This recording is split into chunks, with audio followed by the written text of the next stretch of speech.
So here's a flooring repair that turned out a little bit bigger than expected. As you can see, all the potholes, we had to sweep those out and get them prepared, ready for priming.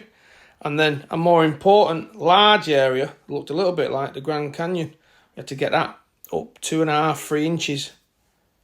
Now, not to call a delivery boys, but they just left a pallet of this stuff outside, so some of it had actually gone off. So I had to remove the stones by hand with me hand shovels. And then we began to pour in the mix. Obviously you can see the texture. Second mix is always thicker than the first. Because the floor's so dry, you want your first one to soak in. Otherwise your mixture's just going to crack when it dries, because all the water and moisture will be drawn out of it, especially on a floor that's like Blackpool Beach, like this one was.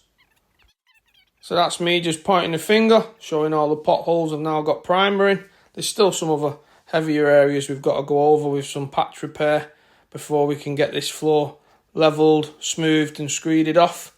So if you do ever come across this issue and you have to have your floor repaired, it's always a good idea to check out what materials are the correct ones to use.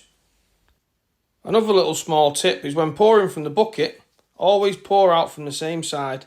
This way you won't get the material all over the place and down the side of the bucket. And if you've mixed it correctly and followed the guidelines and watched my videos, you'll have just enough to perfectly fill in those holes. Beautiful. And here's the finish. Obviously we've got a screed over the top. There's a bit more repairs to do. That's me just sweeping up, making ready. We've wet the floor to keep the dust down, although we will be going over the top with a primer. Like and follow for more flooring videos.